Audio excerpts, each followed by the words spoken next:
All right, hello everyone. My name is Emily Davis. I am one of the research and instruction librarians here at Waters Library. And today we're going to be talking about the ACRL Information Literacy Frameworks, the new instruction request form, and how you can get one of the RN librarians into your classroom and all of that wonderful stuff. Along the way, if you have questions, please pop them in the chat and we will get to them. There is going to be some time at the end set aside specifically for some Q&A. But please don't hesitate to reach out if you have any questions. So first question of the day, how is everybody? How on a scale of owl, how are you? 7 today? Isn't that a cute one? So 8, 2 1s, and a 6. And a cat. All right. Great. So everyone's a little bit on the spectrum of owls today. So 3 is definitely a hoot. 2 small owl trying to figure everything out. Yes, completely agree with that one. Well, that's why we're here today, is to try to figure everything out. So as I said, my name is Emily Davis. Wonderful contact information. You can reach us at our Ask a Librarian, which reaches all of us, or you can email me directly. That is down there on that wonderful little page. Today, we're going to talk about the 6 information literacy frameworks that were used to update our instructional library LibGuide, as well as our services that we offer to your classroom, as well as showing you the new request form. 3 truths that we all kind of, I would say, feel. Information literacy skills are important for lifelong learning and career readiness. That's just a lot of employers want to see the critical thinking that comes from having these information literacy skills and being able to apply it in their actual workplace. So having the students prepared for those skills does help them. Student academic research performance is a concern for many, especially with students that are coming in having been at home with COVID and all that, getting them prepared to use those databases and just start the academic life. Also, as faculty and teachers, you get really busy between all the content you have and needing to do research on your own, and just all of that can be a lot of time used up for that. So we're here to help. We're here to take a little bit of that off your plate. And this is how. So the first thing I want to show you is actually how to get to the instructional services guide. That's going to go into more detail of what we do. So if you go on the library's webpage, take the guide tab, and then I'm going to suggest just going to browse all research guides and then scrolling down to faculty resources. So we do have mini guides that will help you with, just as faculty is specifically designed for y'all. And the library instruction services is this one right here. So this guide does have a lot of useful information where discuss the benefits to both students and to faculty for actually using our instruction services, and then some information literacy insight. So some studies done about why it's important, how students benefit from library instruction services specifically, and how it affects the workplace, things of that nature. On this very first page, we do have a button that will take you straight to the instruction request form. But I'm going to go in a little bit further into this. And the second tab here, Research and Instruction Librarians, this shows our lovely faces of all the research instruction librarians that we currently have, which is 6, if I can count. So we have Sarah Norton, we got Anderson, we have me, we have Zephyr and Mata, and then our newest research and instruction librarian, Imbar. Really neat thing about this page is the subjects that we cover, the departments that we cover are right below. So if you want to find out who your research and instruction librarian is, this is a great page for that. If you don't see your subject, or you have trouble getting to this page, you can just send out a Ask a Librarian. That's also right here. Also on our library page as a whole, it's right there at the top. So we're more than happy to answer any of your questions via that. You don't have to just go straight to our lovely faces. I'm going to go back to the guide. So now that I've covered all that, let's go ahead and talk about the services that us as librarians offer. So while we do instructional sessions coming into your actual classroom, sometimes that's not necessarily an option for you. You have a lot of content to cover, and we completely understand that. So we have other options for you. We can create a research guide for you for a particular assignment. We have many faculty that will have a research assignment for the class, such as an annotated bibliography, and we can create a research guide around that assignment. And we can also create it just for your course as a whole. We also have tutorials and handouts that we can create specifically for your D2L. And we actually have a list of all our tutorials on our YouTube tutorial page, which you can access right here. You can take that link and put it into your course guide so your students have access to it as well. But they can also access it from the library's webpage as well. We also have several different tutorial databases that will help with that. And then, of course, our information literacy instruction. I'll go more in depth on that here shortly. And then we have an option of actually embedding a librarian into your course. Any of these options you're interested in, the link to figure out which librarian you would contact is here, but you can also go to the Ask a Librarian if you're not sure. And we would be more than happy to set up meetings, whether Zoom or in person, to go over any of these services more in depth, or I can answer the conversations here today. I'm going to scroll back up here at the top, and we're going to jump into actual library instructions. So library instruction. So we have kind of gone back over our library instruction and revamped it, remodeled it. We're focusing on the Association of College and Research Libraries frameworks, information literacy frameworks. I've provided a link to the actual frameworks themselves if you were more interested in reading them in depth, but I do give a summary of them within the guide and things of that. Based off those frameworks, we've created 4 options to choose from. We have an online library orientation. This one is just going to be covering where the databases are, how to access them, how to access OneSearch, how to access your our librarians. This is a great introduction for anyone who is new to Waters Library, whether it be our freshman students, Our transitioning students.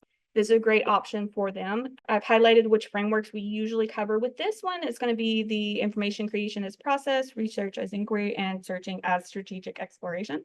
I'll go more in depth of what those are here shortly. Once again, you'll see a lovely instruction request button too. Our option 2 is research essentials. This is what most people think of when you ask for a library instruction to come in. We're going to talk about how to make a search query, how to choose which database is appropriate for the search you're doing. We're going to cover, evaluating sources and citing them and making all those fall into like just your basic starting research. So this is a great option when you have already assigned your students a specific research assignment. And by pulling a librarian in at this point, that means the librarian can actually focus on the assignment itself. So for example, if you have like a research assignment coming up and for instance, the annotated bibliography, and share that with the RA librarian that's coming in, then the librarian can actually talk about what annotated bibliographies are. And if the subject specifically, they have so many prompts, we can actually focus on which databases will go towards that prompt, just giving the students kind of like a head start on their research and helping them out that direction. We are also proud to share that we are including a option 3, generative AI in higher education. This one focuses mostly on the university as well as you as the instructors' AI policy in the classroom, how to cite AI materials, and highlighting about a lot of the misinformation risk that comes from just AI generated material in general. There are possible add-ons such as the ethics and considerations of it, and possibly using AI as tools for research purposes. And then last but not least, you can custom an instruction to have parts of any of these options as well as our add-ons, which are listed here. But with the custom, we have so many different options that you can do if you just don't find what you need in the packages that we have already. The custom option does require a lot more communication with your RN librarian. So do keep that in mind when you're requesting that. There will be emails going back and forth and the time that it kind of takes to collaborate with that. Also, our custom instructions tend to take a little bit longer than our prepackaged ones, just because of the tailored material that you're wanting. Here I list our standard add-ons that we have. We have special subject databases. So for instance, if you're a health science instructor and you really want us to go over Cochrane Library, we can spend the entire instruction time just focusing on the tools that database specifically has and how to use it. Advanced database skills, that's just applying the complex strategies that goes with that. Avoiding plagiarism, ref work, citing and managing their citations, primary resource research, and special topics. This one is another custom option. So if you don't see an add-on, but say there's a particular topic that you want covered, which is great for anyone that has a very niche content or has like I said, has a specific topic that is not already included. We do make note that any add-ons to a package or a custom option, you're going to need about 10 to 30 minutes of extra time to cover that material, which will be finalized with the RN librarian that will be covering your instruction. So you'll know well in advance how much time is necessary for these add-ons. There is another option. If you don't have time for us to come into your classroom, we do have another option to making sure the students get the help they need on their specific research. Students are able to come and see us and schedule an appointment with a RN librarian either in person or via Zoom, and they can come in as just an individual or small groups.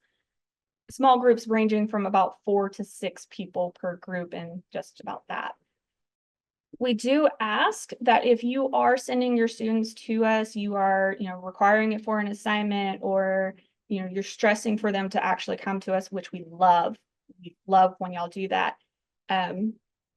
We do ask that, hey, if you could send us the assignment, that way we can all be prepared for the inflow of students and be able to tailor our consultations specifically for their assignment, just to kind of help us all out. And we do have on here the several ways that they can contact us.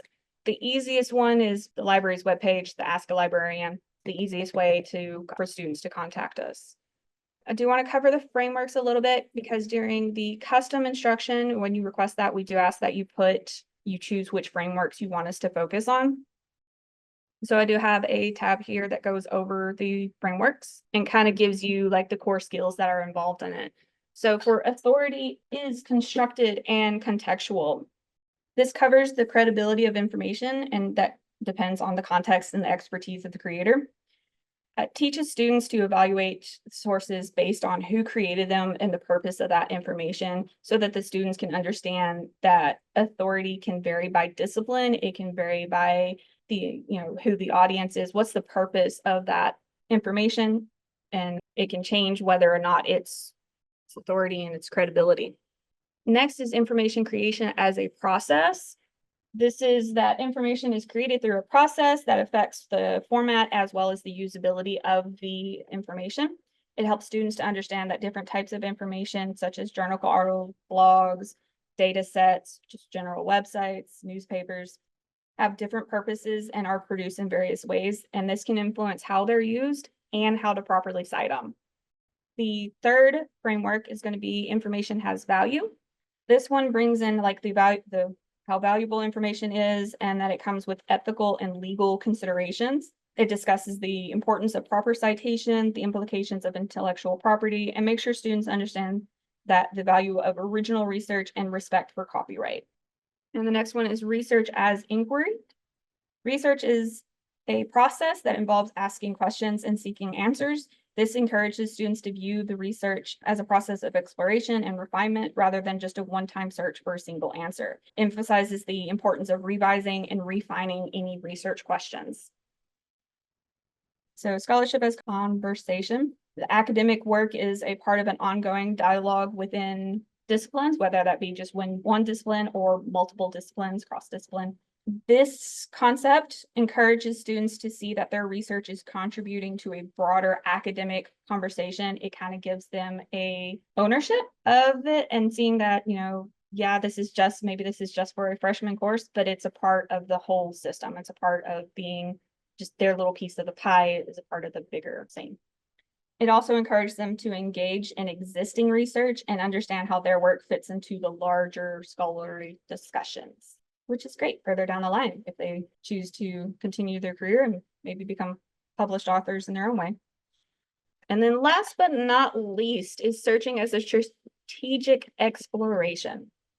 This is effective information searching, involves strategy, adaptability, being able to develop and adjust their search strategies based on their actual research needs and based on evaluating the results that they get from that initial search. It also emphasizes the importance of different tools and techniques. For instance, in health sciences, I cover the health sciences, so that usually is what I use as a illustration of what I'm trying to say. Using mesh terms would fall under strategic exploration, because you're using those terms, you're using those indexes to better develop your search. So all of these very useful together. They do help the students with their skills beyond just the classroom. They help with critical thinking and like all the wonderful things that go with that, and being able to explore outside of just academic purposes. I'm going to go back to the top now. I'll show in the request form here in a minute where you will actually put those in. But this is just an easy way to kind of look at, see which frameworks best suits your class. If you're not sure which frameworks is going to fit with what you're wanting, that's perfectly fine. We as your instruction librarians are here to help with that as well. So that's another place where you can do a custom instruction and work with one of us to design which frameworks best fits for what your students need. This next tab is our workshop. So librarians here host many workshops, not just for our lovely faculty members, but we do for students, staff, and others. Here we have a list of all the workshops coming up. So this will be current. So if you want to encourage your students to go to a library workshops, you can come here and see which ones we're hosting and help out that way. This also, if you click on any of these, you can actually go in. So it takes you right to the registration page and gives you all the information, date and time of workshop. So it's all fully accessible.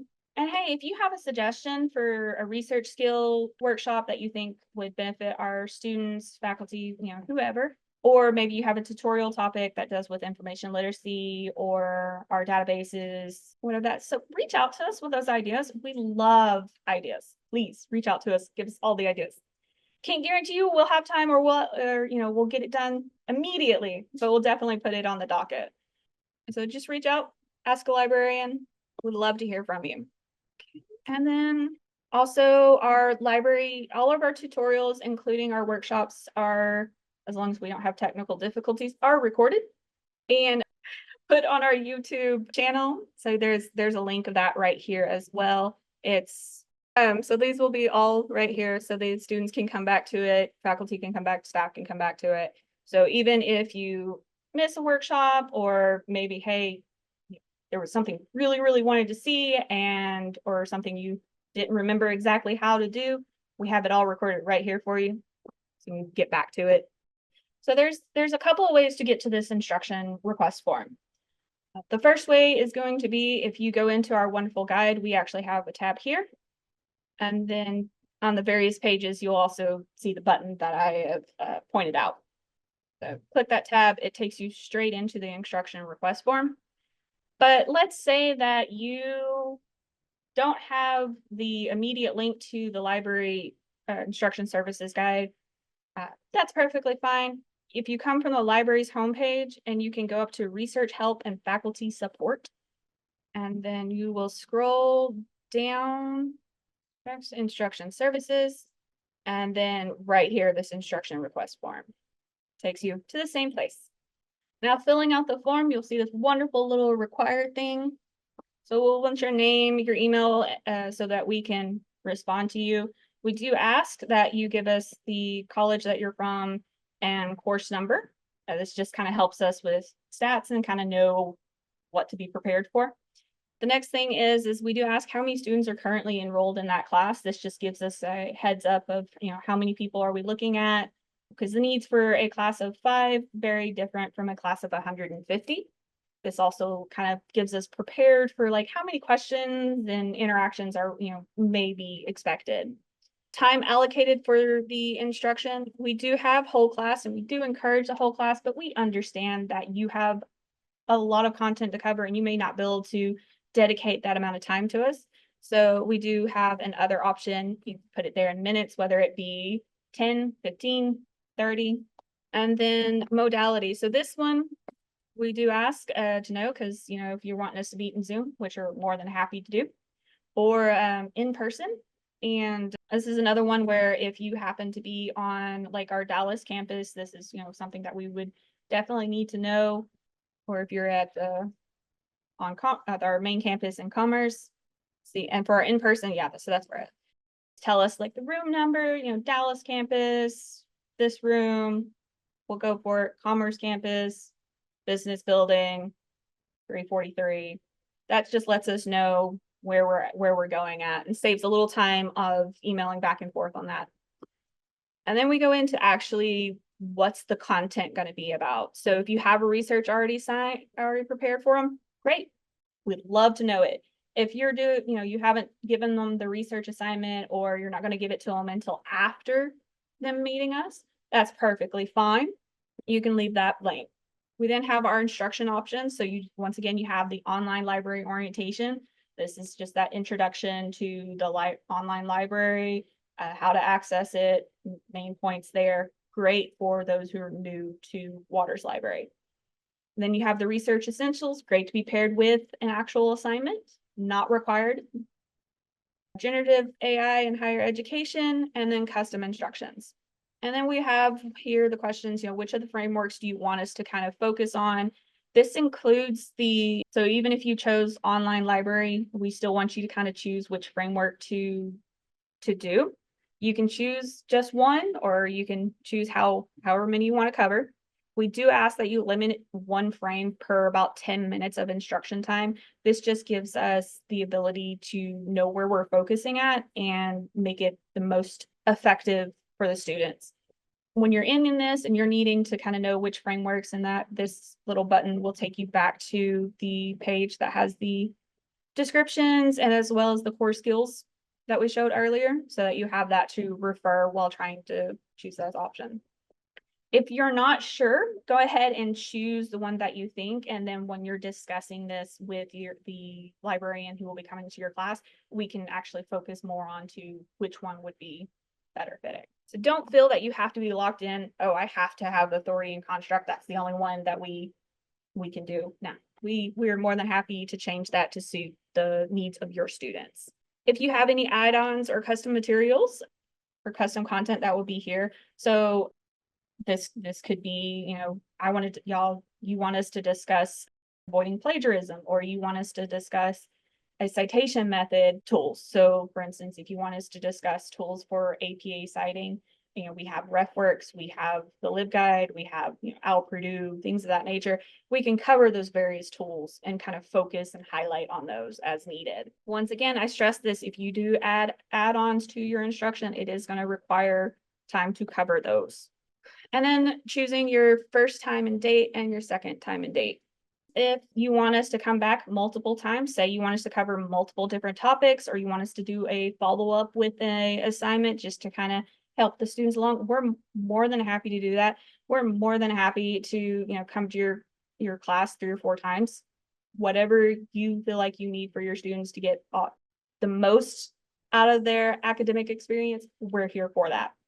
And again, you can set us up for an instructional session and still send your students to us. We are here to help as much as possible. If you have any questions in the future, please feel free to reach out to us. Y'all have a great day, and we'll hope to see you in the future workshops.